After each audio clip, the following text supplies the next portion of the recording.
പോരാ. Praise the Lord. I thank God for one more opportunity that the Lord has given us, gathered us together like this in His presence.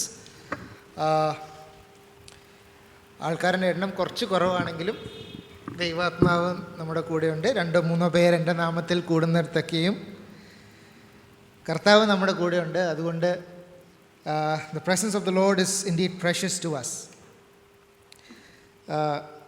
ഏറ്റവും ടഫായിട്ടുള്ള ചാപ്റ്ററിൽ എത്തിയപ്പോൾ translate ചെയ്യാനിന്ന് Toby ഇല്ല. Toby നേരത്തെ പറഞ്ഞായിരുന്നു ഇന്ന് കാണത്തില്ല എന്ന്.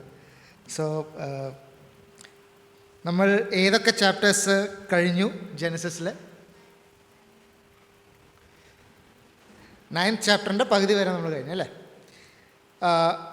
കഴിഞ്ഞ ആഴ്ച what we saw was Noah and his sons are entering a new world. ഒരു പുതിയ ലോകത്തിലേക്ക് നോഹയും പുത്രന്മാരും എല്ലാ ആനിമൽസും കൂടെ ഒരു പുതിയ ലോകത്തേക്ക് ഇറങ്ങുക.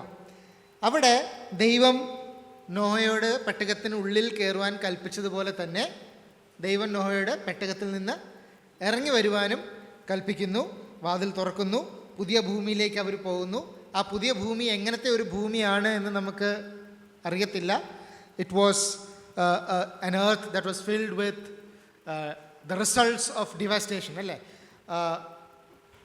ഫുള്ളി നശിപ്പിച്ച ഒരു ലോകം, ജലപ്രളയത്താൽ നശിക്കപ്പെട്ട ഒരു ലോകത്തിൻ്റെ ആഫ്റ്റർ ഇഫക്ട്സ് ആയിരുന്നു ചുറ്റും നമുക്ക് കാണാൻ പറ്റുന്നത്. നമ്മുടെ വയനാട്ടിലെ ഫ്ലഡൊക്കെ എടുത്ത് നോക്കിയാൽ ഫ്ലഡെല്ലാം കഴിഞ്ഞ് ആ സ്ഥലം എങ്ങനെ ഇരിക്കുമോ അതിൽ നിന്ന് പുതിയ ജീവൻ വരണം. But that was the type of probably that was the type of the earth that Noah and his children went into. പക്ഷെ അവിടെ Noah realizes that it is not the time to relax, it's not the time to party, it's not the time to celebrate, it is a time to worship the Lord. And therefore Noah builds an altar and offers a sacrifice. അത് കഴിഞ്ഞിട്ട് നമ്മൾ കണ്ടു 8ാം അധ്യായത്തിൻ്റെ അവസാനത്തെ വാക്യങ്ങളിൽ ദൈവം തന്നെത്താൻ ഒരു തീരുമാനമെടുക്കുന്നു. ആ തീരുമാനം എന്തായിരുന്നു? ഇന്ന് വളരെ ഇൻട്രാക്റ്റീവ് ആയിട്ടുള്ള സെക്ഷനായിരിക്കും. അതുകൊണ്ട് തീരുമാനം എന്തായിരുന്നു? ഉറക്കെ. ഇനിയും ഞാൻ ഒരിക്കലും I will not add to the curse. പിന്നെ 9ാം അധ്യായത്തിൽ we see the Lord establishing a new world order. ഒരു പുതിയ വേൾഡ് ഓർഡർ ദൈവം എസ്റ്റാബ്ലിഷ് ചെയ്യുന്നത് കാണുന്നു. എന്തൊക്കെയായിരുന്നു ആ പുതിയ world ഓർഡറിലുള്ള characteristics?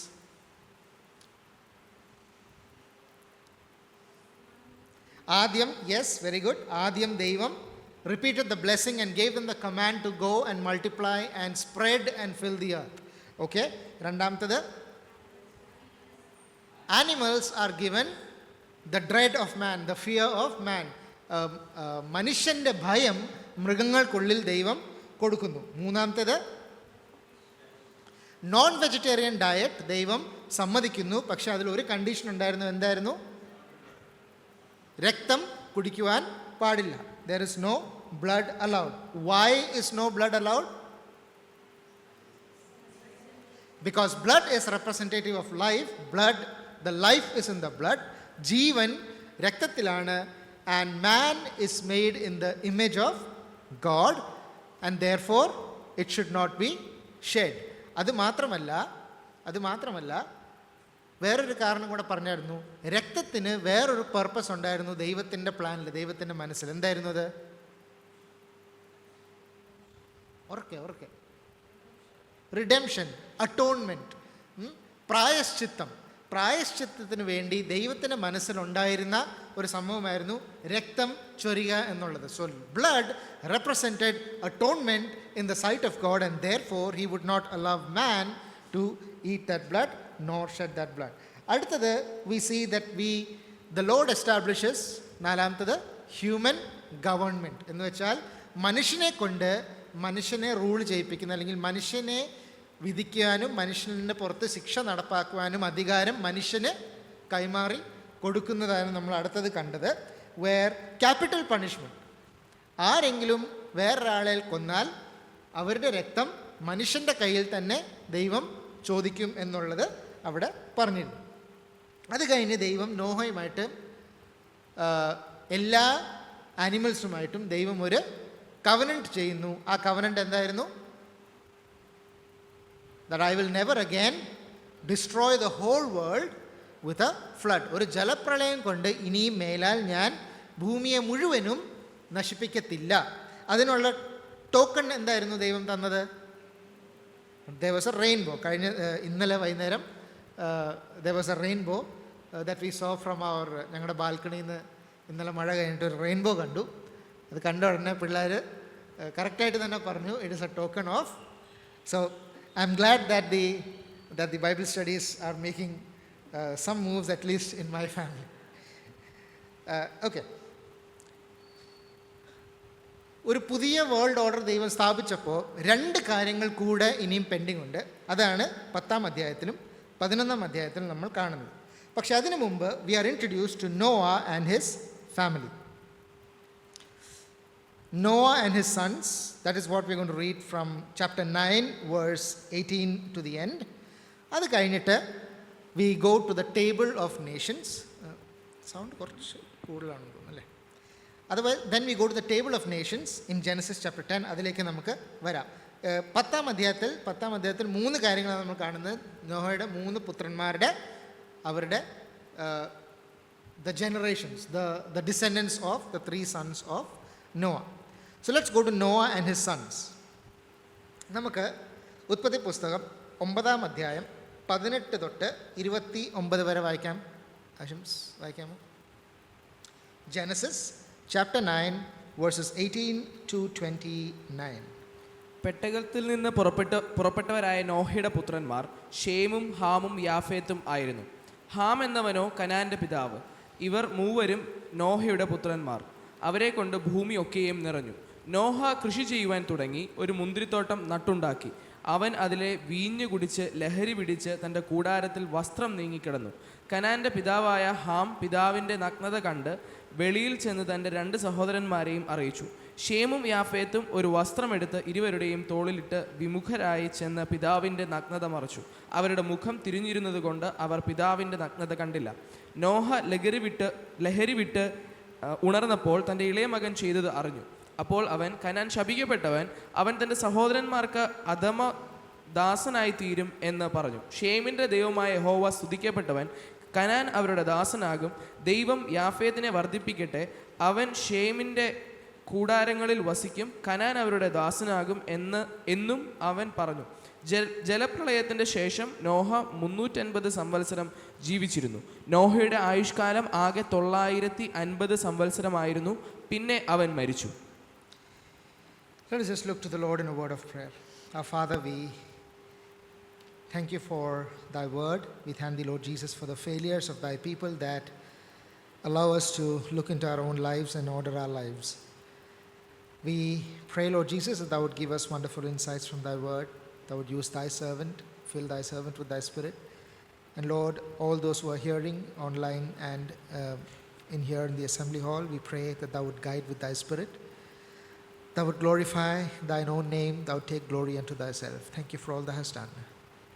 We ask this, O Father, in the precious name of our Lord and Savior Jesus Christ. നോഹയും നോഹയുടെ പുത്രന്മാരെ പറ്റി ആദ്യം പറഞ്ഞിരിക്കുന്നത്, നോഹയുടെ 3 പുത്രന്മാർ ആരൊക്കെയായിരുന്നു? Shem, Ham and Japheth. Shem, Ham and ജാഫെത്ത്.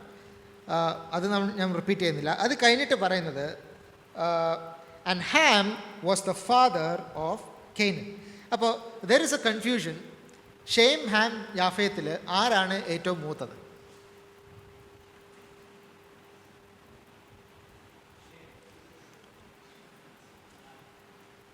ഷേമാണോ, യാഫേത്താണോ, ഹാമാണോ? Okay, അതിലേക്ക് നമുക്ക് വരാം.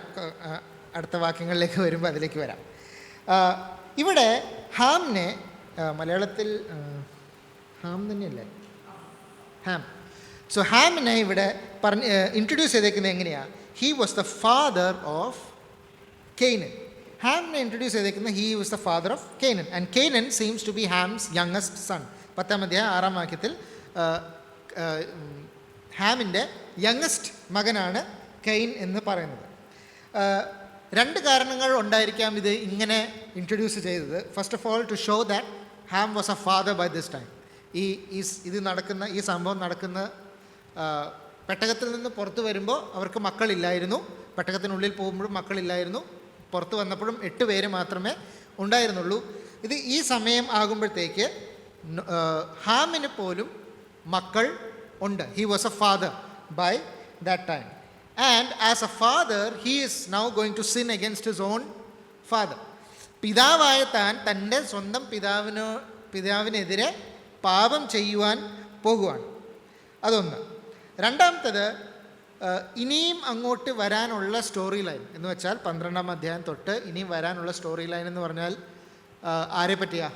അബ്രഹാമും ഇസ്രായേൽ മക്കളെ ഒരു ജാതിയായിട്ട് വാർക്കുന്ന ആ സ്റ്റോറിയാണ് അവിടുന്ന് ആരംഭിക്കാൻ പോകുന്നത്. ഇത് എഴുതുന്നത് ആരാ? മോശയാണ് ഉൽപ്പത്തി പുസ്തകം എല്ലാം എഴുതുന്നത്. സോ ആ സമയത്ത് ഇസ്രായേൽ മക്കൾ എന്തായിരുന്നു? അവരെങ്ങോട്ട് പൊയ്ക്കൊണ്ടിരിക്കുക? കനാനിലേക്ക് പൊയ്ക്കൊണ്ടിരിക്കുക. So that to connect it with their own story line ആയിരിക്കും ഈ ഹാമാണ് കനാൻ്റെ അപ്പൻ എന്ന് പറയുന്നത്. May be those 2 reasons why this probably may be mention like this.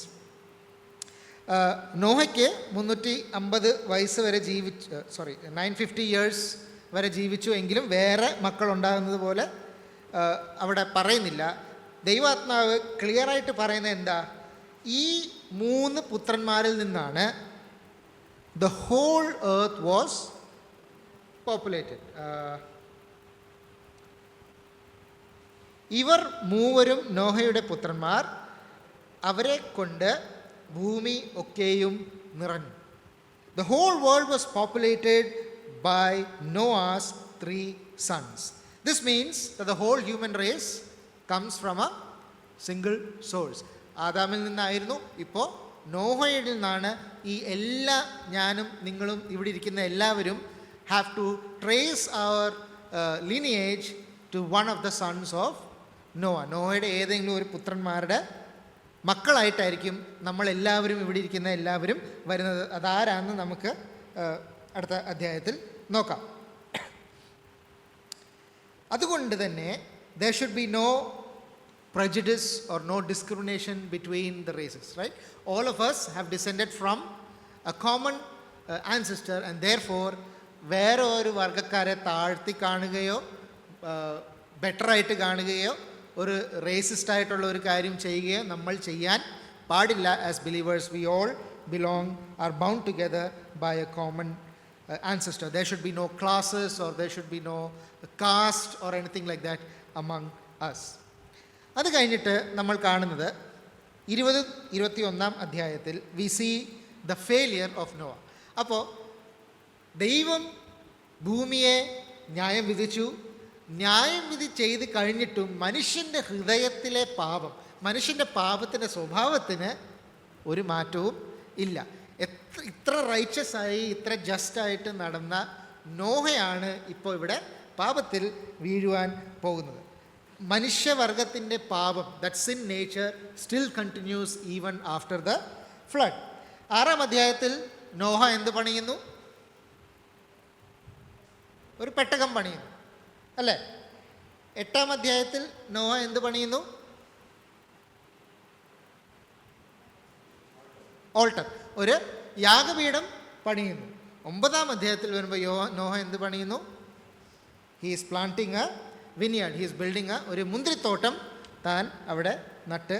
He is planting a vineyard. So Noah became a farmer and after 350 വർഷത്തിൽ എപ്പോഴോ he is now starting to plant a vineyard and he makes wine.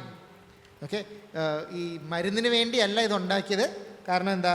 It was for leisure, right? അത് കുടിച്ച് it is not wrong to make wine or to drink wine, but to get drunk is a sin. അല്ലേ? വീഞ്ഞ് കുടിച്ച് മത്തരാകുന്നത് അത് ദൈവസന്നിധിയിൽ പാപം തന്നെ ആണ്.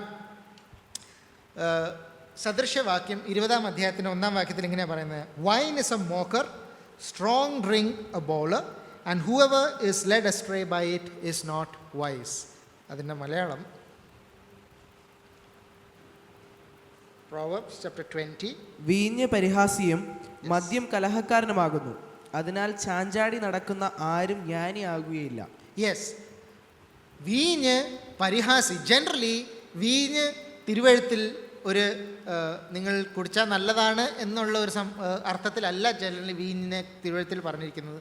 വീഞ്ഞ് അതിൽ തന്നെ പ്രശ്നമില്ല, അത് കുറച്ച് കുടിച്ചാൽ പ്രശ്നമില്ല. പുതിയ നിയമത്തിൽ എന്താ പറയുക, നമുക്ക് മെഡിസിനായിട്ട് വീഞ്ഞ് കുടിക്കാൻ ഓക്കെയാണ് എന്നും പറയുന്നുണ്ട്. പക്ഷേ വീഞ്ഞ് it often leads you to sin. And since there is a very high chance that we can be controlled by wine, it is better for believers to stay away from it as much as possible. അത് നമ്മളെ control ചെയ്യാനുള്ള എല്ലാ സാധ്യതയും ഉള്ളത് കൊണ്ട് വീഞ്ഞിൽ നിന്ന് എത്രമാത്രം മാറി നിൽക്കാമോ അത്രയും വിശ്വാസികൾക്ക് നല്ലത് തന്നെ ആണ്. So Noah got controlled by wine. He did not take it in moderation. അതൊരു മോഡറേറ്റ് ആയിട്ടൊന്നുമല്ല കുടിച്ചത്. He got controlled by wine and he ended up getting drunk. ആ വീഞ്ഞ് കുടിച്ച് ബോധമില്ലാത്തവനായി, സുബോധം നഷ്ടപ്പെട്ട്, തുണിയൊന്നും വസ്ത്രമൊന്നും ഇടാതെ he was lying uncovered in his tent. And see how the carelessness of Noah became the trigger for his children to commit sin, for his son to commit sin. അപ്പനും അമ്മയും ആയ നമ്മൾ ഓരോരുത്തരും, when we are parents, our carelessness can sometimes trigger our children to commit some sin. അവിടെയാണ് ഇവിടെ നോഹയുടെ carelessness ആണ് തൻ്റെ മകന് പാപം ചെയ്യുവാൻ ഒരു അവസരം ഉണ്ടാക്കി കൊടുത്തത്. We should be careful with that. അത് കഴിഞ്ഞ് നമ്മൾ ഹാമിൻ്റെ പാപത്തെപ്പറ്റി വായിക്കുന്നു. Ham saw the nakedness of his father. So the nakedness എന്ന് ചുമ്മാ ആക്സിഡൻ്റലി കണ്ടു എന്നല്ല അവിടെ പറയുന്നത്. He looked at it for pleasure, he looked at it for satisfaction. He looked at Noah who was lying naked in his tent, and instead of loving his father, instead of covering up his shame, what did he do? He made a mockery of his father. അല്ലേ, തൻ്റെ പിതാവിൻ്റെ നഗ്നത മറയ്ക്കുന്നതിന് പകരം താൻ അത് കളിയാക്കി, അതിൽ രസിച്ച് അതിനെ പോയി പബ്ലിഷ് ചെയ്യുവാൻ നോക്കി. ആര്? തൻ്റെ സഹോദരന്മാരോട് അത് പോയി പറയുവാൻ താൻ ചെയ്ത് ഹി ഡിസോണേർഡ് ഹിസ് ഫാദർ.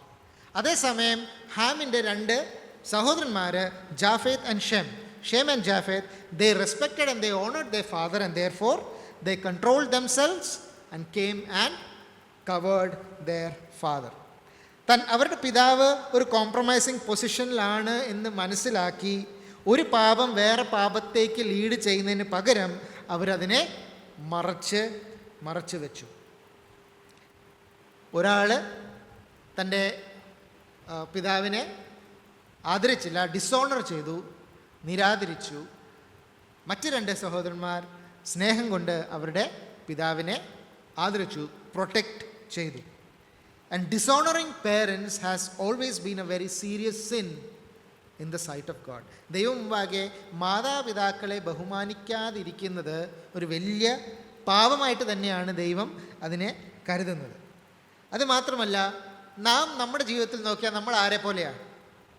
ഷേമിനെ പോലെയാണോ? ഷേമും ജാഫത്തിനെ പോലെയാണോ? ഹാമിനെ പോലെയാണോ? ഒരാളുടെ ഒരു തെറ്റ് ഒന്ന് കണ്ടുപിടിച്ച് ആരോടെങ്കിലും പറഞ്ഞില്ലെങ്കിൽ ഒരു സമാധാനമില്ല, അല്ലേ? ആരോടെങ്കിലും അതൊന്ന് പറയണം. നമ്മൾ പിന്നെ ബ്രദറുകാരായതുകൊണ്ട് പ്രാർത്ഥനയ്ക്കായിട്ടാണ് നമ്മൾ പറയുന്നത്. ബട്ട് ആരോടെങ്കിലും പറയണം. See, that is the character of Ham. That is the character of Ham. എന്താ? സ്നേഹം, love covers a multitude of sins. അങ്ങനെയല്ലേ? സ്നേഹം പാപത്തിൻ്റെ ബഹുത്വത്തെ മറയ്ക്കുന്നു. So if we truly love our brothers, if we truly love our sisters, if we truly love those who are of the household of faith, നമ്മുടെ കൂട്ടുവിശ്വാസികളെ നമ്മൾ ആത്മാർത്ഥമായിട്ട് സ്നേഹിക്കുന്നുണ്ടെങ്കിൽ അവരുടെ കുറവുകളും അവരുടെ തെറ്റുകളും എല്ലാം നമ്മൾ പബ്ലിഷ് ചെയ്തുകൊണ്ട് നടക്കത്തില്ല. We will keep it to ourselves if at all we come to know. So always try to be like Shem and Japheth and not like Ham. അപ്പോൾ നോവ തൻ്റെ 24-ാം വാക്യം, നോവ ലഹരി വിട്ടുണർന്നപ്പോൾ തൻ്റെ ഇളയ മകൻ ചെയ്തത് അറിഞ്ഞു. So Noah woke up from his stupor and he learned what his sons had done to him. And now God was able to restore Noah to utter a prophecy. Noah is now ഒരു പ്രവചനം നോഹ ചെയ്യാൻ പോവാണ്. തൻ്റെ 3 പുത്രന്മാരിൽ നിന്ന് ഉത്ഭവിക്കുന്ന the 3 branches of the human race, മനുഷ്യവർഗത്തിൻ്റെ 3 ബ്രാഞ്ചസിനെ പറ്റിയുള്ള അവരുടെ ഫ്യൂച്ചറിനെ പറ്റിയുള്ള ഒരു പ്രോഫസി നോഹ ഇനിയും ചെയ്യുവാൻ പോകുവാണ്. സോ നോഹ ഒരു കാര്യം ഓർക്കേണ്ടത്, നോഹ ഹാമിൻ്റെ പാപത്തിൻ്റെ എഗൻസ്റ്റായിട്ട് റിയാക്ഷനായിട്ടല്ല ഇത് പറയുന്നത്. പക്ഷേ നോഹയുടെ മകൻ ഹാം ഒരു പാപം ചെയ്തപ്പോൾ ആ അവസരത്തിൽ ദൈവം ആ ഇൻസിഡൻറ്റിനെ യൂസ് ചെയ്ത് ദൈവം നോഹയിൽ കൂടെ ഒരു പ്രോഫസിയാണ് അവിടെ നടത്തുന്നത്. നോഹ ഹാമിൻ്റെ പേരെടുത്ത് അവിടെ പറയുന്നില്ല, ഇല്ലേ? ഹാമിൻ്റെ പേരെടുത്ത് പറയുന്നുണ്ടോ നോഹ? 25-ാം വാക്യം. അപ്പോൾ അവൻ കനാൻ ശപിക്കപ്പെട്ടവൻ, അവൻ തൻ്റെ സഹോദരന്മാർക്കും അധമദാസനായി തീരും എന്ന് പറഞ്ഞു. Cursed be Cain, a servant of servants he shall be to his brethren. A servant of servants he shall be to his brethren. So, just as Ham had mistreated Noah, now Ham is going to be punished through his son. കനാനെ Noah ശപിക്കുന്നു. So the spirit of God, ദൈവാത്മാവ് ഈ ഹാമിൻ്റെ സ്വഭാവവും ഫ്യൂച്ചറിൽ Canaan ദേശത്തിലുള്ള കനാനിൽ നിന്ന് വരുന്ന ആ ജനറേഷൻ്റെ സ്വഭാവവും തമ്മിലൊരു നല്ല ലിങ്ക് അവിടെ കാണുവാണ്. ആൻഡ് ഹീ ഈസ് ഫ്യൂച്ചറിൽ എന്തൊക്കെയായിരുന്നു, സോദോം ഗമോറ എല്ലാം വരുന്നത് എവിടുന്നാ? ഈ കനാൻ്റെ സന്തതിയിൽ നിന്നാണ് ഇതുപോലത്തെ വഷളത്വവും എല്ലാം ഉത്ഭവിച്ച് വരുന്നത്. The Canaanites were an extremely wicked people in the sight of God, and therefore God is cursing Canaan. ഇനി കാനാൻ ഒരു ദാസൻ മാത്രമായിരിക്കത്തില്ല, എങ്ങനെയായിരിക്കും? ഒരു അധമദാസൻ, a bondman of bondmen to his brethren, utter slavery. അപ്പോൾ ഇത് പറഞ്ഞിട്ട് ഒരു ആദ്യത്തെ 2000 വർഷത്തേക്ക് നമ്മൾ നോക്കിയിട്ടുണ്ടെങ്കിൽ ഈ ഒരു പ്രവചനം മൊത്തം തെറ്റാണെന്ന് നമ്മൾ വിചാരിച്ചു പോകും. കാരണം കനാൻ്റെ സന്തതികളായിരുന്നു ഏറ്റവും പ്രോസ്പർ ചെയ്ത ഒരു കാലം, ഈ പ്രവചനം പറഞ്ഞ ഒരു 2000 വർഷത്തോളം. പക്ഷെ അത് കഴിഞ്ഞിട്ട് നേരെ തിരിച്ചു, ദേ ബിക്കെയിം സ്ലേവ്സ്. ഇത് ആരൊക്കെയാണെന്ന് നമുക്ക് ഇത് കഴിയുമ്പോൾ നമ്മൾ വരാം. സോ കനാൻ്റെ സന്തതികൾ സ്ലേവ്സ് ആണ് എന്നിട്ട് സ്ലേവ് ട്രേഡ് ചെയ്യാൻ അവരെ തന്നെ ജസ്റ്റിഫൈ ചെയ്യാൻ പല ദൈവമക്കൾ എന്ന് പറയാൻ പറ്റത്തില്ല, പലരും ഈ വാക്യം എടുത്ത് ഉപയോഗിച്ചിട്ടുണ്ട്. പഴയ കാലത്ത് സ്ലേവ്സിനെ വെക്കുന്നത്, അല്ലെങ്കിൽ കനാൻ്റെ സന്തതികൾ ആഫ്രിക്കൻസ്, അവരെയൊക്കെ എൻസ്ലേവ് ചെയ്യാൻ, അവരെ സ്ലേവ്സായിട്ട് വിൽക്കുവാനും വാങ്ങുവാനും വേണ്ടി വേദപുസ്തകം തരുന്ന ഒരു പെർമിഷനായിട്ടാണ് അവർ ഈ ഒരു വാക്യത്തെ ഇൻ്റർപ്രറ്റ് ചെയ്തത്. That is totally wrong. അങ്ങനെയല്ല ഇവിടെ പറഞ്ഞിരിക്കുന്നത്. ഏറ്റവും അവസാനം വരുമ്പോൾ സക്കറിയ പ്രവചനം 14-ാം അധ്യായത്തിൽ പറയുന്നൊരു കാര്യമുണ്ട്, ഒരു കനാന്യൻ will not be found in the house of Jehovah. That terrible was a sin of the Canaanites. ദൈവത്തിൻ്റെ ഭവനത്തിൽ, ദൈവത്തിൻ്റെ ആലയത്തിൽ ഒരു കനാന്യൻ ഒരിക്കലും ഉണ്ടാവില്ല എന്നാണ് സക്കറിയ പ്രവചനം 14-ാം അധ്യായത്തിൻ്റെ 21-ാം വാക്യത്തിൽ പറയുന്നത്. കനാനെ പറ്റി അങ്ങനെയാണ് പറയുന്നത്. 26-ാം വാക്യം, blessed be the Lord the God of Shem and may Canaan be his servant. അപ്പോൾ ഷേമിനെ ഒരു പ്രത്യേകം ഷേമിനെ അനുഗ്രഹിക്കുന്നു എന്ന പോലെ അല്ല അവിടെ പറഞ്ഞിരിക്കുന്നത്. പക്ഷേ യഹോവ ഷേമിൻ്റെ ദൈവമായിരിക്കും എന്നാണ് അവിടെ പറയുന്നത്. Blessed be the Lord the God of Shem. യഹോവയെ ഷേമുമായിട്ട് അവിടെ ബന്ധിപ്പിക്കുക. ഇനി ഈ അധ്യായം മുഴുവനും നോക്കിയാൽ യഹോവ എന്ന് പറഞ്ഞ വാക്ക് എവിടെയെങ്കിലും കാണുന്നുണ്ടോ? ഈ അധ്യായം മുഴുവനും നോക്കിയാൽ എല്ലായിടത്തും ഗോഡ്, എലോഹിം, എലോഹിം, എലോഹിം, ദൈവം, ദൈവം, ദൈവം എന്ന വാക്കാണ് ഉപയോഗിച്ചിരിക്കുന്നത്. Right? And this is the only place where it is used as Jehovah. യഹോവ എന്ന് പറഞ്ഞ വാക്ക്, ലോർഡ്, ക്യാപിറ്റൽ LORD, യഹോവ എന്ന് പറഞ്ഞ വാക്ക് ഉപയോഗിച്ചിരിക്കുന്നത് ഇവിടെ മാത്രമേ ഉള്ളൂ. Blessed be Jehovah the Elohim of Shem. അങ്ങനെയാണ് ഇവിടെ എടുത്ത് പറഞ്ഞിരിക്കുന്നത്. The royal line of the Messiah, മഷിഹ വരാൻ പോകുന്ന നോഹയുടെ പുത്രൻ ആരായിരിക്കും? ഷേം ആയിരിക്കും. The royal line, that is a special blessing that was given to them. അടുത്തത് യാഫേത്തിനെ പറ്റിയാണ് പറഞ്ഞത്. യാഫേത്തിനെ പറ്റി എന്താ പറഞ്ഞേക്കുന്നത്? 27 വാക്യം. ദൈവം യാഫേത്തിനെ വർദ്ധിപ്പിക്കട്ടെ, അവൻ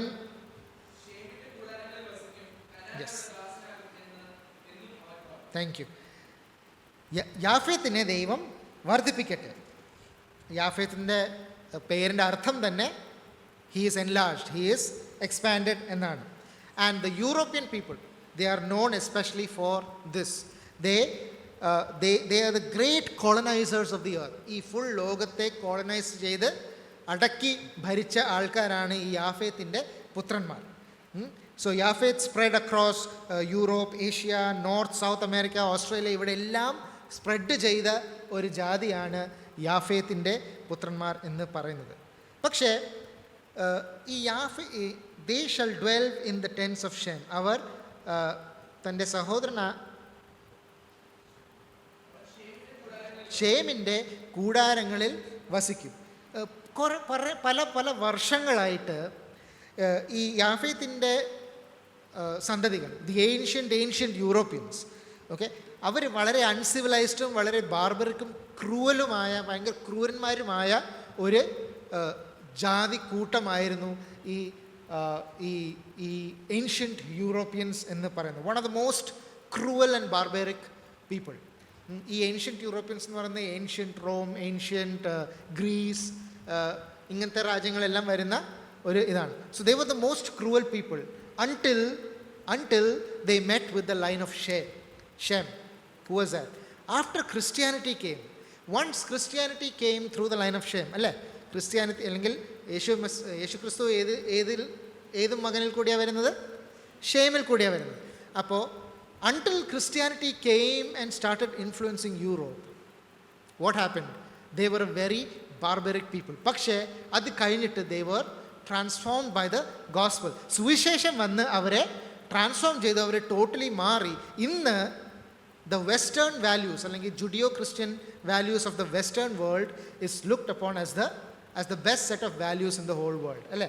ഈ ഫുൾ ലോകത്തിൽ liberty, equality, abolition of slavery, ഇതെല്ലാം വരുന്നത് ഒരു വെസ്റ്റേൺ വാല്യൂസ് ആയിട്ടാണ് വരുന്നത്. They dwelt with the tents of Shem. ഇനി ആ അധ്യായം കഴിഞ്ഞു. ആ അധ്യായം കഴിയുമ്പോൾ ഒരു കാര്യം കൂടെ ഒന്ന് ആലോചിച്ച് നോക്കിയേ. ആദാമും ഈ നോഹയും തമ്മിൽ എന്തൊക്കെയായിരുന്നു സിമിലാരിറ്റീസ് ഉള്ളത്?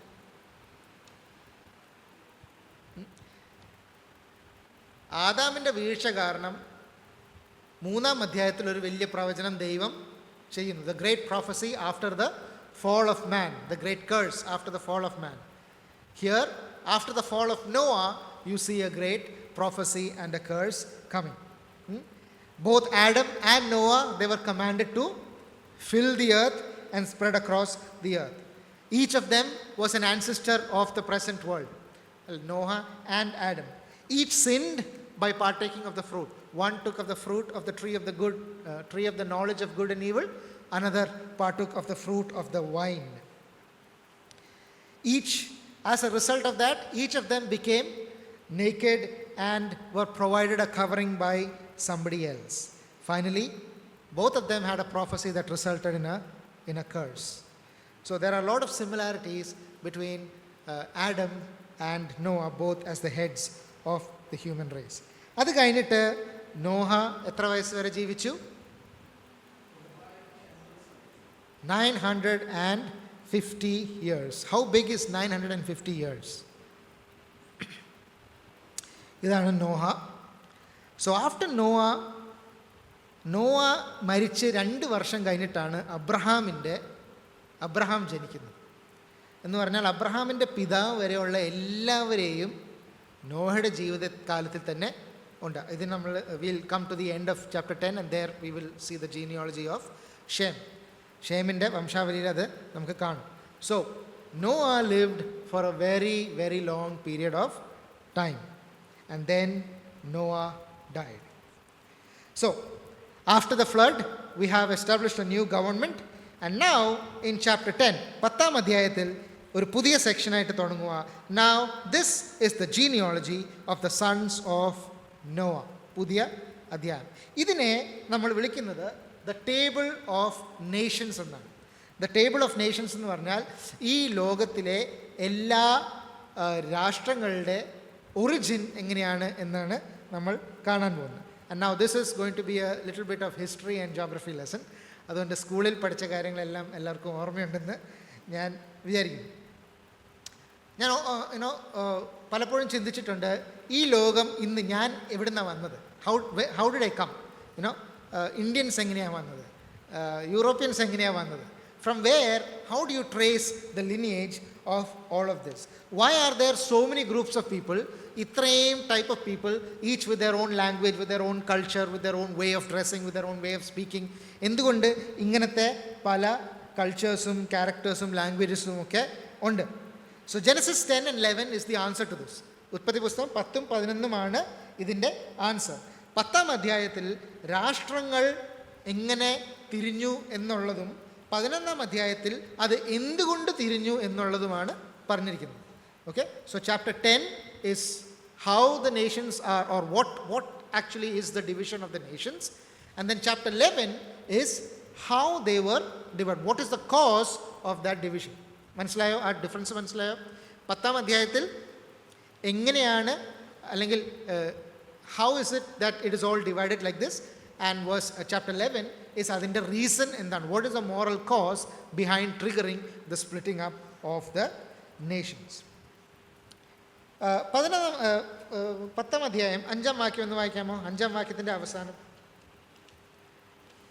ജാതികളുടെ ദ്വീപുകൾ അതത് ദേശത്തിൽ ഭാഷ ഭാഷയായും ജാതി ജാതിയായും കുലം കുലമായും പിരിഞ്ഞു. യെസ്, ഭാഷ ഭാഷ, ജാതി ജാതി, കുലം കുലം, പിന്നെ ലാൻഡും ഇല്ലേ, അക്കോർഡിംഗ് ടു ഇറ്റ്സ് ലാൻഡ്. അടുത്തത് ഗോ ടു വേഴ്സ് 20, അതിൻ്റെ അവസാനം. ഇവർ അതത് ദേശത്തിൽ ജാതി ജാതിയായും കുലം കുലമായും ഭാഷ ഭാഷയായും ഹാമിൻ്റെ പുത്രന്മാർ. 31ാം വാക്യം. ഇവർ അതത് ദേശത്തിൽ ജാതി ജാതിയായും കുലം കുലമായും ഭാഷ ഭാഷയായും ഷേമിൻ്റെ പുത്രന്മാർ. ഓക്കെ, അപ്പോൾ ജാതി അതാത് ദേശത്ത്, അതാത് കുലം, ഭാഷ, ജാതി. പക്ഷേ 11ാം അധ്യായത്തിൻ്റെ 1ാം വാക്യം വായിച്ചേ. ഭൂമിയിലൊക്കെയും ഒരേ ഭാഷയും ഒരേ വാക്കുമായിരുന്നു. ഓക്കെ, അപ്പോൾ എന്ത് മനസ്സിലായി? 10ാം അധ്യായത്തിൽ 3 പ്രാവശ്യം പറഞ്ഞിട്ടുണ്ട്, അതാത് ഭാഷ, അതാത് ദേശം, അതാത് ജാതി, അതാത് കുലം പറഞ്ഞിട്ടുണ്ട്. 11ാം അധ്യായം തുടങ്ങുന്നത് ഭൂമിയിലൊക്കെയും ഒരു ഭാഷ ആയിരുന്നു. എന്ന് വെച്ചാൽ ഈ 10ാം അധ്യായത്തിൽ എവിടെയോ ആണ് 11ാം അധ്യായത്തിലെ ഇവൻറ്റ്സ് നടക്കുന്നത്. ഓക്കെ, 10ാം അധ്യായം കഴിഞ്ഞ് അല്ല 11ാം അധ്യായം നടക്കുന്നത്. 10ാം അധ്യായത്തിലെ ഏതോ വാക്യത്തിൻ്റെ ഇടയ്ക്കാണ് ആ 11ാം അധ്യായത്തിലെ ഇവൻറ്റ്സ് എല്ലാം നടക്കുന്നത്. അപ്പോൾ ആ നടന്ന് കഴിഞ്ഞിട്ടാണ് ഈ ജാതികളായിട്ടും ഭാഷകളായിട്ടും സ്പ്ലിട്ടപ്പായി ഈ ഫുൾ ലോകം അങ്ങനെ സ്പ്ലിട്ടായിട്ട് വരുന്നത്. ഓക്കെ, ഇനി ക്രിട്ടിക്സ് എന്ന് പറഞ്ഞാൽ വേദപുസ്തകത്തെ തെറ്റാണെന്ന് എങ്ങനെയും സ്ഥാപിക്കാൻ നോക്കുന്ന ആൾക്കാർ വരെ അവർ ഒരു കാര്യം എഗ്രി ചെയ്യും, the Genesis chapter 10 is A very accurate document. ഇതുപോലത്തെ ഒരു രാഷ്ട്രങ്ങളുടെ അല്ലെങ്കിൽ ജാതികളുടെ രാഷ്ട്രങ്ങളുടെ ഒരു കാറ്റലോഗ് വേറെ ഭൂമിയിൽ വേറെ ഇല്ല. ഇത്രയും ഏൻഷ്യൻ്റായിട്ടുള്ള വേറെ ഒരു റെക്കോർഡും ഇന്ന് മനുഷ്യൻ്റെ കയ്യിൽ കണ്ടുപിടിച്ചിട്ടില്ല. So it is one of the most ancient catalogue of the ancient nations. പഴയ ജാതികളുടെയും പഴയ രാഷ്ട്രങ്ങളുടെയും ഏറ്റവും ഏൻഷ്യൻ്റായിട്ടുള്ളൊരു കാറ്റലോഗാണ് ഇതിനകത്ത് ഇരിക്കുന്നത്. ഓക്കെ, ഇനി മുമ്പോട്ട് പോകുന്നതിന് മുമ്പ് രണ്ട് വാക്കുകൾ നമുക്ക് പഠിക്കാം. പ്രായമുള്ളവർക്ക് അറിയാമായിരിക്കും, പക്ഷേ യങ്സ്റ്റേഴ്സ് ഉള്ളത് കൊണ്ട് അവർക്ക് വേണ്ടി പറയുവാണ്. So there is one word called ethnology. What is ethnology? നമ്മൾ ബയോളജി, സോഷ്യോളജി, പൾമണോളജി അതൊക്കെ കേട്ടിട്ടുള്ളൂ. What is എത്നോളജി?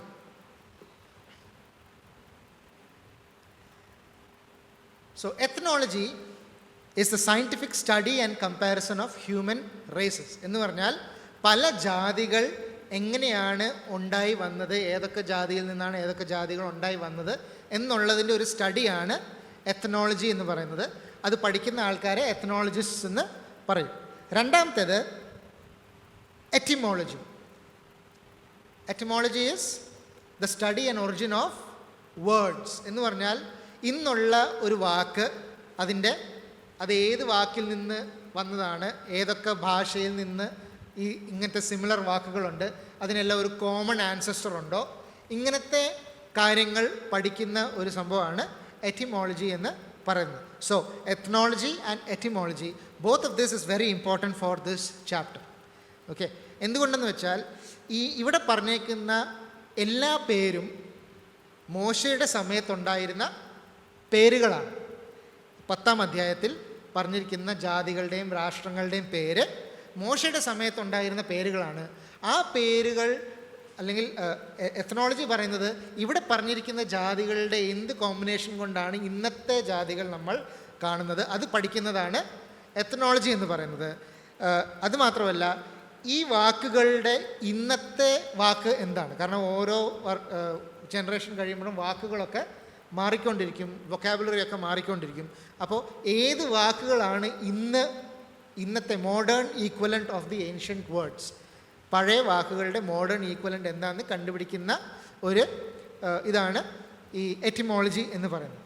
ഇത് രണ്ടും വെച്ചാണ് ഞാനിന്ന് പറയാൻ പോകുന്ന പല കാര്യങ്ങളും സ്കോളേഴ്സ് കണ്ടുപിടിച്ച് പറയുന്നതൊന്നും ഞാൻ തന്നെ കണ്ടുപിടിച്ചതല്ല. ഇങ്ങനെ അവരെങ്ങനെയാണ് ഈ ഓരോ പറയുന്ന വാക്കുകളുടെ ഇന്നത്തെ ഇത് എന്താണെന്ന് കണ്ടുപിടിക്കാനുള്ള ഒരു സംഭവം. Okay, now Jeff and Kripa, can you come?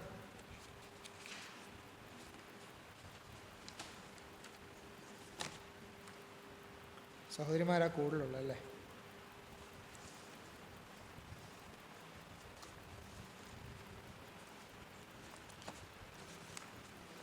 So give one of this and one of this, okay? Separated. One of this and one of this.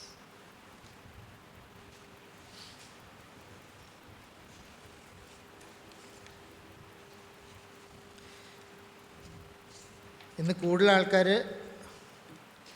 വരുമെന്ന് വിചാരിച്ചു. ലെറ്റ്സ് സീ, കാരണം ഈ ചില കാര്യങ്ങൾ സൂമിൽ കൂടെ ചെയ്യാൻ കുറച്ച് ബുദ്ധിമുട്ടാണ്. what I want is എല്ലാവർക്കും 2 ഷീറ്റായിരിക്കും ഞാൻ തന്നിരിക്കുന്നത്. സോ 1 ഷീറ്റ് ഈസ് 2 സൈഡ് പ്രിൻ്റുള്ള ഒരു ഷീറ്റ്. അതിനകത്ത് ഇതുള്ളത് the grandsons of Noah എന്ന് പറഞ്ഞ ഒരു ഷീറ്റിനകത്ത് നോഹയുടെ പുത്രന്മാരുടെ പേരുകൾ ഗ്രാൻഡ് സൺസ് വരെ, ഓക്കെ, 3 തലമുറ 4 തലമുറയിൽ നോഹയുടെ മക്കളുടെ മക്കൾ, നോഹയുടെ ഗ്രാൻഡ് സൺസിൻ്റെ പേര് വരെ ഫില്ല് ചെയ്യാനുള്ള ഒരു ഹൈറാർക്കിയാണ് ഉള്ളത്. സോ നമ്മൾ ഇത് എല്ലാവരും പേന എടുത്തോ. നമ്മളിത് വായിച്ചുകൊണ്ടിരിക്കുമ്പോൾ we will fill this up. Okay? That's all that I have. Oh, you have more? You have extra? അവിടെ ഉണ്ടോ നോക്കി. അപ്പോൾ വായിച്ചുകൊണ്ടിരിക്കുമ്പോൾ നമുക്കിത് ഫില്ല് ചെയ്യണം. So we have Japheth, Shem, Ham. Will fill that here. ജാഫേത്തിൻ്റെ മക്കൾ, ഷേമിൻ്റെ മക്കൾ, അങ്ങനെ നമുക്ക് ഫില്ല് ചെയ്തുകൊണ്ട് പോകണം. So that is 1. രണ്ടാമത്തേത് is a map of the ancient Middle East, Africa, Europe ഒക്കെയുള്ള ഒരു മാപ്പാണ്. സോ നമ്മൾ എന്താ ചെയ്യാൻ പോകുന്നതെന്ന് വെച്ചാൽ നോഹയുടെ 12 the grandsons, okay, the 16 grandsons of Noah. നോഹയുടെ ഗ്രാൻഡ്സൺസിൻ്റെ എങ്കിലും മാപ്പിൽ നമ്മൾ പ്ലോട്ട് ചെയ്യാൻ പോവുക അവർ എവിടെയൊക്കെയാണ് ഉള്ളത്. So you will write on the map. നമ്മൾ ഓരോ സ്ഥലം പറയുമ്പോൾ മാപ്പിൽ എവിടെയാണെന്നത് എഴുതണം. ആൻഡ് അതിൻ്റെ പുതിയ പേര് ഏതാണെന്നും കൂടെ വേണമെങ്കിൽ നമുക്ക് എഴുതാം. ഇന്നത്തെ പേര് ഏതാണെന്ന് നമുക്ക് എഴുതാം. And I will help you out with that. മറ്റേത് നിങ്ങളുടെ റെഫറൻസിന് വേണ്ടി ദ ടേബിൾ ഓഫ് നേഷൻസ് ഒരു ദേവദാസൻ കമ്പൈൽ ചെയ്തതാണ്.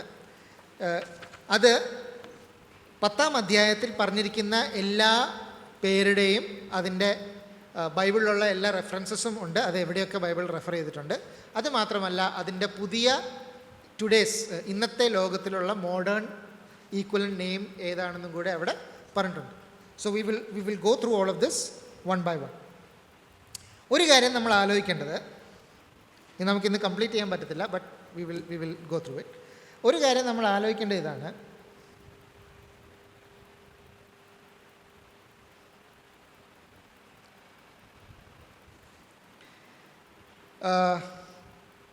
we have 3 main races. ഇത് നമ്മൾ പഠിച്ചിരിക്കണം, so that it will not confuse us. Okay? ഒന്നാമത്തേത് ജാഫെത്ത്. So if you look in the map, this is north, okay? North, west, east, south, right? If you look in the map,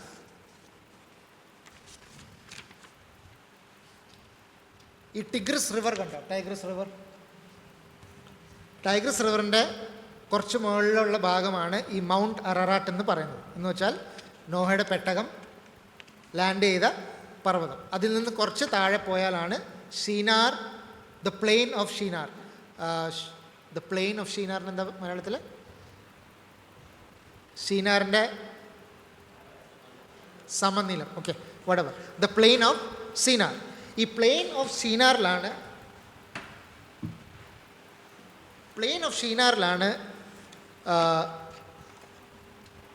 Babel ഗോപുരം പണിയുന്നത്. അപ്പോൾ അവിടെ നിന്നാണ് ഇതെല്ലാം originate ചെയ്ത് പോകുന്നത്. ദൈവം അവിടെ വന്ന്, അടുത്ത അധ്യായത്തിൽ നമ്മൾ കാണും, ദൈവം അവിടെ വന്ന് നേഷൻസിനെ എല്ലാം സ്കാറ്റർ ചെയ്യുമ്പോൾ അവിടെ നിന്നാണ് ഒറിജിൻ പോയിന്റ്. അവിടെ നിന്നാണ് എല്ലാ സൈഡിലേക്കും രാഷ്ട്രങ്ങൾ സ്പ്രെഡ് ചെയ്ത് പോകുന്നത്. ഓക്കെ, അപ്പോൾ ഇവിടെ നിന്ന് നോക്കിയാൽ, ഇവിടെ നിന്ന് മുകളിലോട്ട്, ആസ് ഇൻ നോർത്ത് പോകുന്നതെല്ലാം ഈസ് ജാഫെത്ത്. ഓക്കെ, അവിടെ നിന്ന് നോർത്തും നോർത്ത് ഈസ്റ്റുമാണ് യൂറോപ്പ് ആൻഡ് റഷ്യ ഉള്ളത്. You get that? മാപ്പ് എടുക്കാം, ഗൂഗിൾ മാപ്പ് എടുക്കാം.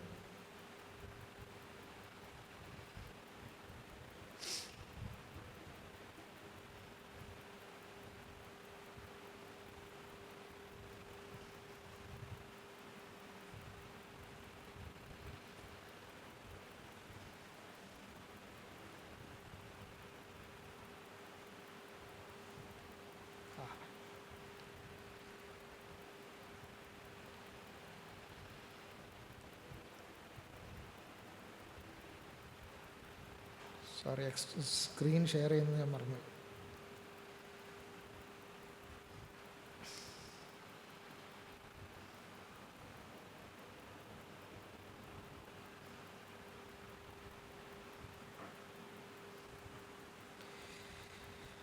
Okay,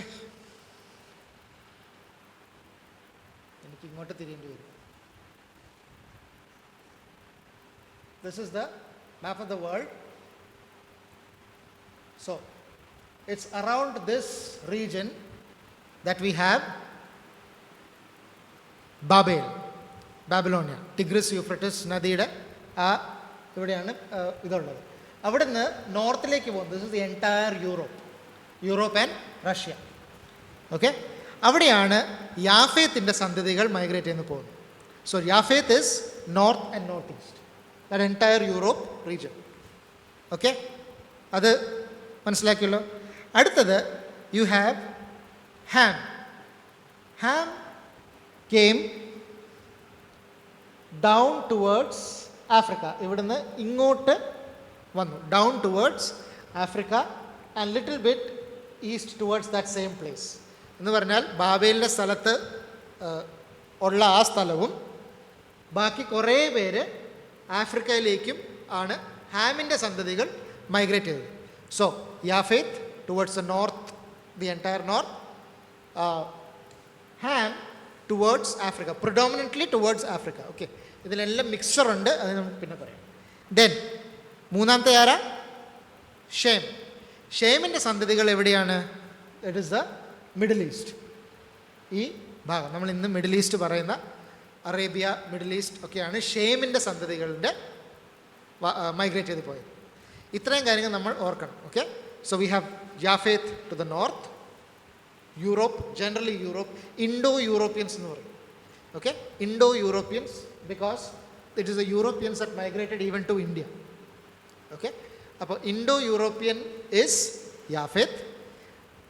African predominantly is Ham, and the Middle East is predominantly the children of Shem.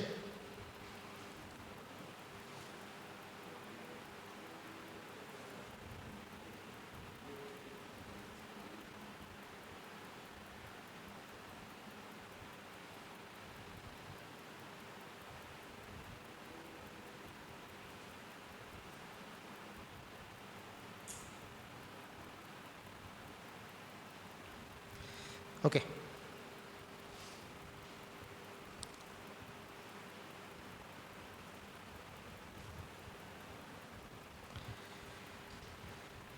ഇത്രയും ക്ലിയർ ആണോ? സോ എനിക്ക് ഞാനിവിടെ മാപ്പ് വെച്ചിട്ടുണ്ടായിരുന്നു. സോറി, ഇതാണ് ധൃതി പിടിച്ച് ചെയ്യുമ്പോൾ ഉള്ള പ്രശ്നം. സോ വി ഹാവ് ഹാമിൻ്റെ മക്കൾ ഈ റീജൻ, സോറി യാഫേത്തിൻ്റെ മക്കൾ, ഷേമിൻ്റെ മക്കൾ ഈ region, and the Shem, Japheth, Shem and Ham, Japheth, Ham and Shem. Okay, central Shem, നോർത്തിൽ യാഫേത്ത്, ആഫ്രിക്ക ഇസ് ഹാം. ഇത് ബൈ ഹാർട്ടാണോ എല്ലാവർക്കും? ഇത് മറക്കരുത്. ഓൾറൈറ്റ്, ഇനി നമുക്ക് യാഫേത്തിൻ്റെ പുത്രന്മാരിലേക്ക് വരാം. So that is number 1, the generations of Japheth. 2-ാം വാക്യം തൊട്ട് 5-ാം വാക്യം വരെയാണ് യാഫേത്തിൻ്റെ പുത്രന്മാർ. ഒരു പ്രാവശ്യം ഒന്ന് വായിക്കാമോ? നമുക്ക് പല പ്രാവശ്യം വായിക്കേണ്ടി വരും, but we will see that one by one. യാഫേത്തിൻ്റെ പുത്രന്മാർ Gomer, Magog, Madai, Javan, Tubal, Meshech, Tiras. ഗോമേരിൻ്റെ പുത്രന്മാർ അസ്കനാസ്, റീഫത്ത്, തോഗർമ. യാവാൻ്റെ പുത്രന്മാർ എലീഷ, തർഷീഷ്, കിത്തീം, ദോദാനീം. ഇവരാൽ ജാതികളുടെ ദ്വീപികൾ അതത് ദേശത്തിൽ ഭാഷയായും ജാതിയായും കുലമായും പിരിഞ്ഞു. ഓക്കെ, അപ്പോൾ യാഫേത്തിൻ്റെ എത്ര പുത്രന്മാരെ പറ്റി പറഞ്ഞിട്ടുണ്ട്? എത്ര പുത്രന്മാരുണ്ടായിരുന്നു? 7. അപ്പോൾ 7 ബോക്സുള്ള ഇതിനകത്ത് എഴുതിക്കോ കേട്ടോ. 1 2 3 4 5 6 7. അപ്പോൾ മൂന്നാമത്തേത് യാഫേത്ത്, നോവയുടെ മൂന്നാമത്തെ യാഫേത്ത്, ആൻഡ് യാഫേത്തിൻ്റെ പുത്രന്മാരുടെ പേര് അതിനകത്ത് നമുക്ക് എഴുതാം. So we have Gomer, Magog, Madai, Javan, Tubal, Meshech, Tiras. എന്തോ? അതിലേക്ക് ഞാൻ വരാം.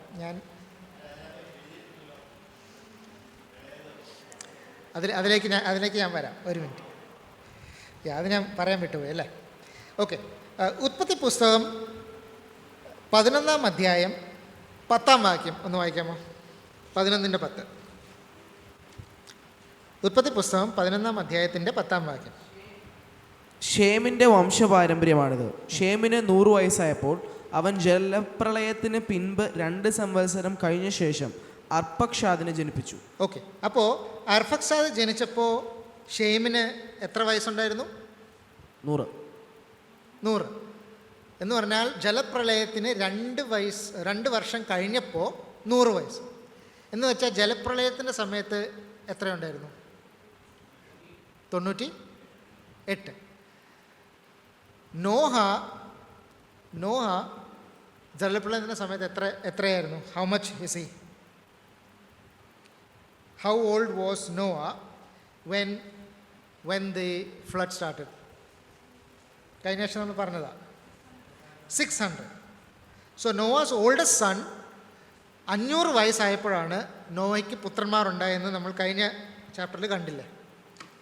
5-ാം അധ്യായം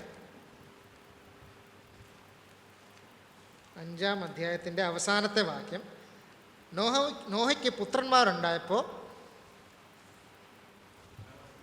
500 വയസ്സ്. Noah was 500 years old when Noah begat Shem, Ham and Japheth. Okay, so Noah was 500 years old when if Shem is the eldest, and Noah was 500 years old, and the flood came when it was 600. How old will Shem be? മനസ്സിലായോ? Noah was 500 years old when the flood started. When he begat children. So let's say that Shem was Noah's firstborn. Shem നോയുടെ first born ആണെങ്കിൽ ജലപ്രളയം വന്നപ്പോൾ നോയ്ക്ക് ഷേമിന് എത്ര വയസ്സുണ്ട്? 100 വയസ്സ്. ജലപ്രളയത്തിന് 2 വർഷം ശേഷം നോയ്ക്ക് ഷേമിന് എത്ര വയസ്സുണ്ട്? 102. അങ്ങനെയാണെങ്കിൽ 100 വർഷമല്ലേ വരാൻ പാടുള്ളൂ. അപ്പോൾ യാഫെത്തിന് ജലപ്രളയത്തിന് ശേഷം 2 വർഷം കഴിയുമ്പോൾ 100 വയസ്സേ ആയിട്ടുള്ളെങ്കിൽ ജലപ്രളയത്തിന് മുമ്പ് അല്ലെങ്കിൽ എത്ര വയസ്സായിരുന്നു? അവിടെ ഒരു ട്രാൻസ്ലേഷൻ മിസ്റ്റേക്കാണ്. ഇംഗ്ലീഷ് ട്രാൻസ്ലേഷനുള്ള ആരെങ്കിലും ഇംഗ്ലീഷ് ട്രാൻസ്ലേഷനുള്ള 10-ാം അധ്യായത്തിൻ്റെ 21-ാം വാക്യം വായിച്ചേ. പഴയ ഇംഗ്ലീഷ് ട്രാൻസ്ലേഷൻ, കിങ് ജെയിംസ് ആരുടെയിൽ ഉണ്ടോ? The children were born to Shem, the father of the children of Eber, the brother of Japheth the elder. Okay, അപ്പോൾ പുതിയ ട്രാൻസ്ലേഷൻസിനെല്ലാം യാഫേത്തിൻ്റെ ജ്യേഷ്ഠനായ ഷേം എന്ന് പറഞ്ഞിട്ടുണ്ട്. പക്ഷേ പഴയ ട്രാൻസ്ലേഷനെല്ലാം യാഫേത്താണ് ഏറ്റവും മൂത്തത് എന്നാണ് എഴുതിയേക്കുന്നത്. മലയാളത്തിൽ അങ്ങനെയാണോ? എങ്ങനെയാണ് മലയാളത്തിൽ?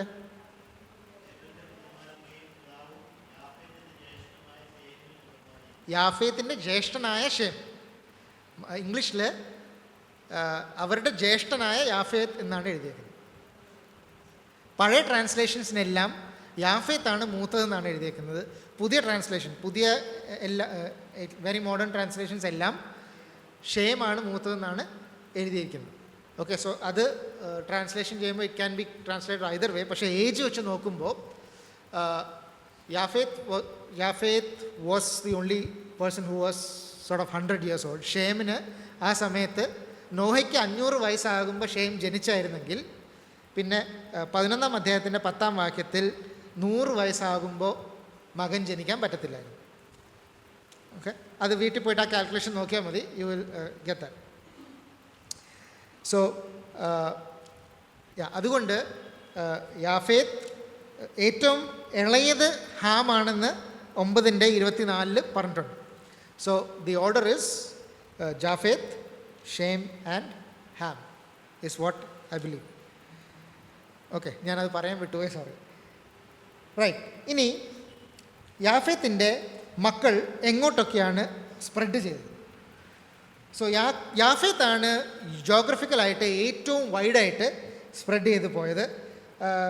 ആൻഡ് ഈ യാഫേത്തിൻ്റെ എക്സ്റ്റെൻറ്റ് കണ്ടുപിടിക്കാനുള്ള ഇവർ യൂസ് ചെയ്തേക്കുന്ന ഏറ്റവും ബെസ്റ്റ് വേ എന്ന് പറഞ്ഞാൽ ലാംഗ്വേജസാണ്. ഞാൻ നേരത്തെ എറ്റിമോളജി എന്ന് പറഞ്ഞില്ല. എന്ന് പറഞ്ഞാൽ ഏതൊക്കെ ലാംഗ്വേജസിൻ്റെ കോമൺ ആൻസിസ്റ്റർ ഉണ്ട് അല്ലെങ്കിൽ സിമിലർ വേർഡ്സ് ഉണ്ടെന്നൊക്കെ കണ്ടുപിടിച്ചിട്ടാണ് അവർ ചെയ്യുന്നത്. And it is found that the Indo European people have a common ancestor. എന്ന് പറഞ്ഞാൽ Europe all the way to north India, this entire region.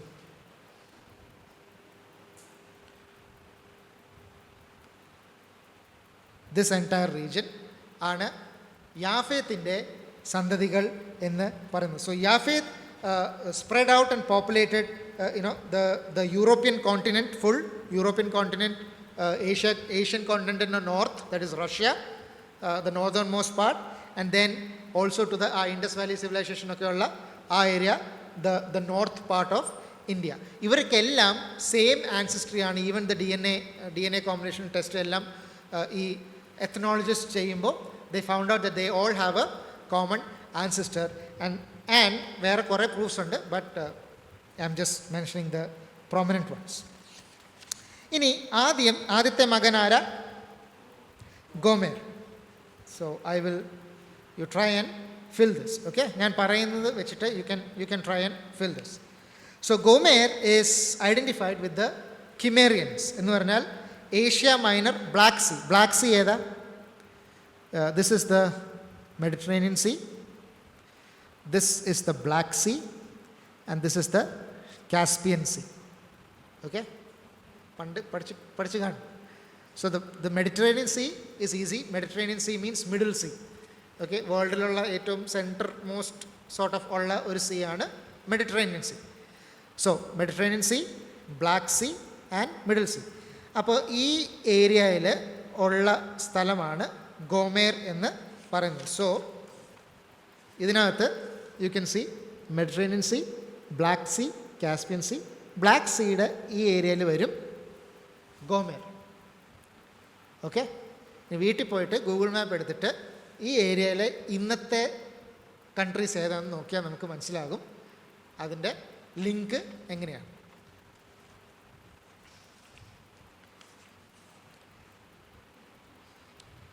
ഇന്നും ക്രൈമിയ എന്ന് പറഞ്ഞ പേരിൽ ഉള്ള ഒരു ബന്ധമാണ് ഈ ഗോമേറിൻ്റെ മക്കൾ.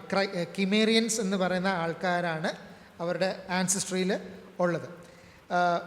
ഗോമേറിൻ്റെ 3 മക്കളെയാണ് പറഞ്ഞിരിക്കുന്നത്: അഷ്കിനാസ്, റിഫ്ത ആൻഡ് ടോർഗമ. അത് ഏത് വാക്യത്തിലാണ്?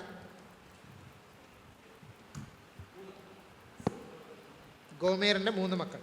ഗോമേറിന്റെ പുത്രന്മാർ അസ്കനോസ്, റീഫത്ത്, തോഗർമ. Yes, അസ്കിനാസ്, റീഫത്ത്, ടോഗർമ.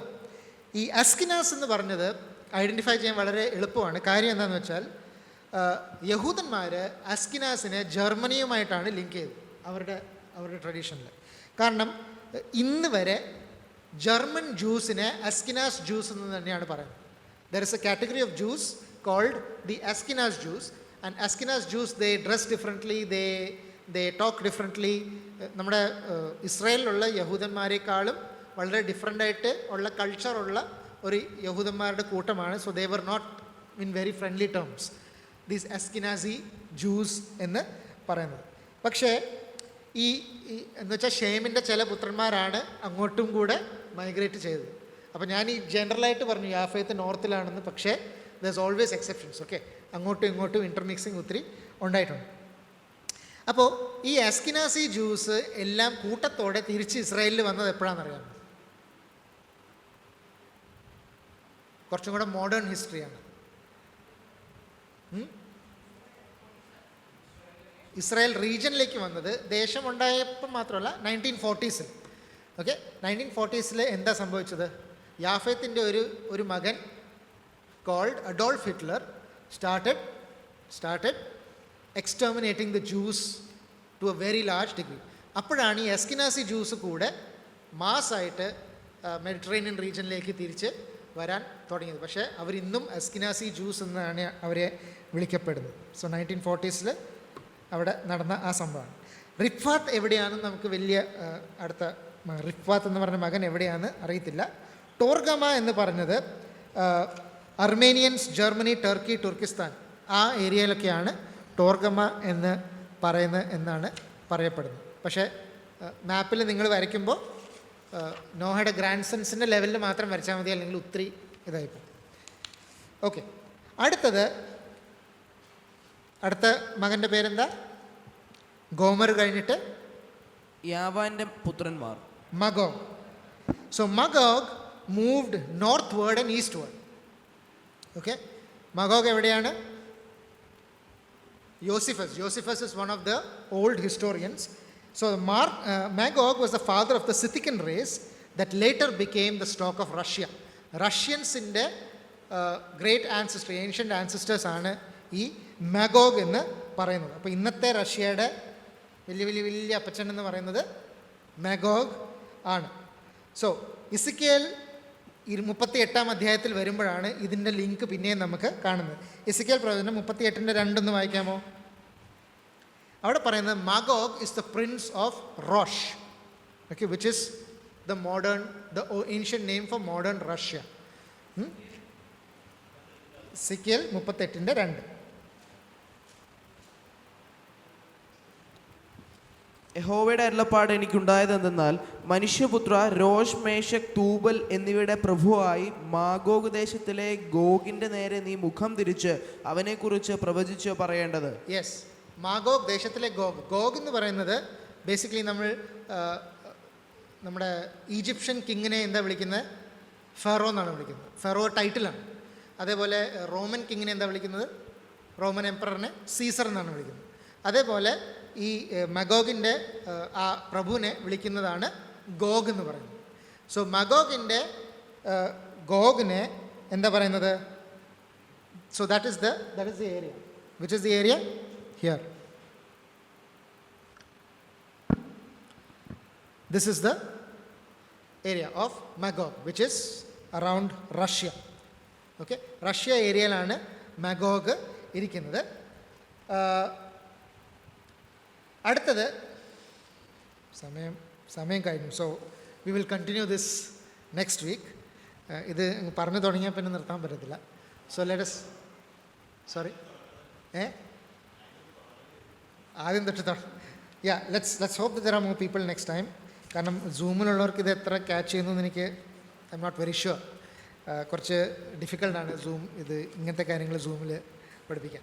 But nevertheless, let's continue to study this for the next week. I'll try to complete it by the next week.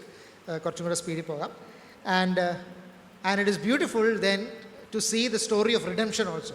കർത്താവ് എങ്ങനെയാണ് ഇതിനെയൊക്കെ റിഡീം ചെയ്തതെന്ന് പുതിയ നിയമത്തിൽ കൂടെ പോയി കാണാൻ it is a very beautiful story. Let us continue to study God's word, and everything that the Bible says is true.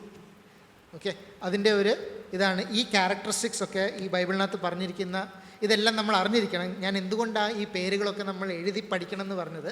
കാരണം റെസ്റ്റ് ഓഫ് ദ ബൈബിൾ വായിക്കുമ്പോൾ ഈ പേരുകളെല്ലാം നമ്മൾ പിന്നെയും കണ്ടങ്ങ് ചുമ്മാ വായിച്ചിട്ടങ്ങ് പോകും. Okay, we need to be able to relate it to our life today.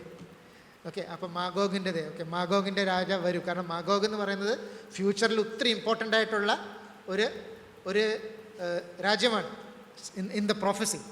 അപ്പോൾ അതൊക്കെ വായിക്കുമ്പോൾ ഓക്കെ റഷ്യ ആണ്. And we will be able to interpret the events in the world through the light of the scripture.